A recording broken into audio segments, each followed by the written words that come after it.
I'm trying to contact Tiger 6 on Vector, over. While the Vietnam War raged, an activist stood out beyond all the rest.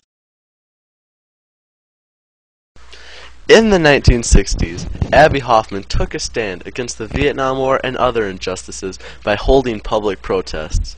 His outrageous tactics, including his protests at the 1968 Democratic National Convention, inspired others to publicly protest against the war and the typical American lifestyle.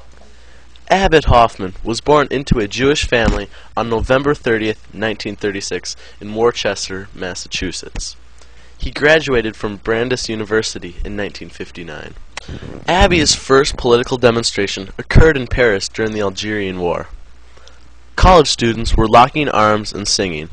Police soon came and broke up the protests.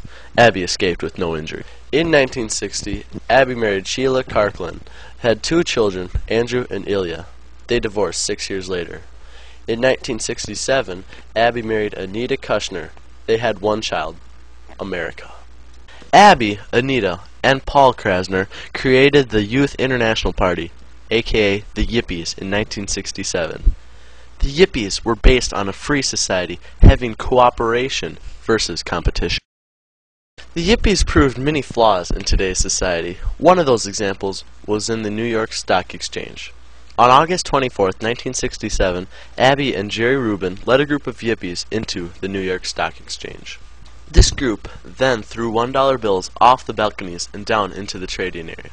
By having the traders go after the money, he proved his point that greed is corrupting America. Abbie's next target was the Pentagon. He wanted to exorcise it of its evil spirits. The Pentagon is the headquarters for the Defense Department for the United States.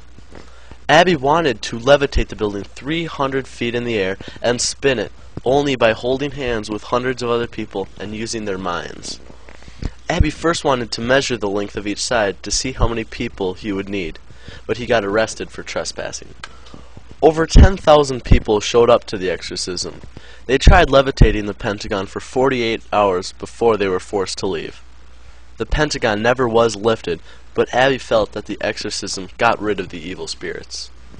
Abbie's next protest was to be held at the 1968 Democratic National Convention. This protest will be his most famous. Abbie was to make speeches and then lead a group into the convention, being held in Chicago. Unfortunately, many riots occurred. Although many people rioted, only 8 were arrested and tried for crossing state lines with intent to incite riot. These 8 would become Chicago 8. The Chicago 8 consisted of David Dellinger, Renner Davis, Thomas Hayden, Abbie Hoffman, Jerry Rubin, Lee Weiner, John Froines, and Bobby Seale. Bobby Seale, a Black Panther, was ordered bound and gagged for making too many disturbances and was held for 16 counts of contempt of court. The trial is now the Chicago 7 trial. I think people around the country have a view of this trial as one of total chaos, defendants fighting with marshals on the floor, people coming in naked, the judge jerking off in his chair, witnesses standing up and screaming bloody murder, people running around with guns and bombs, and that's the image that we've created of the trial without actually having done any of those things. All but Froines and Weiner were found guilty.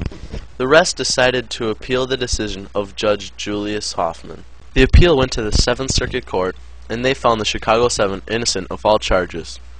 Abbie was a full-time activist for several years, but none of his protests were as big as his previous. In 1973, Abbie was arrested for the sale of cocaine. He faced a mandatory life sentence. He went underground to avoid the prison sentence. Abbie got plastic surgery and kept in touch with Anita through letters. During this time, Anita took care of finances and helped out any way she could. Although underground, Abbie continued writing books under an alias. In 1980, Abbie came out into mainstream America and served a few weeks in jail because his lawyers got him a deal. Unfortunately for Abbie, now it was the 80s and capitalism was cool. Abbie could not get the fame he once had. He committed suicide April 12, 1989, after losing a hard-fought battle with depression. In 1998, Abbie Hoffman died of breast cancer. Abbie Hoffman lives on today through movies like Forrest Gump and Steal This Movie. Kill people, and you learn how to watch your brothers die in the jungle.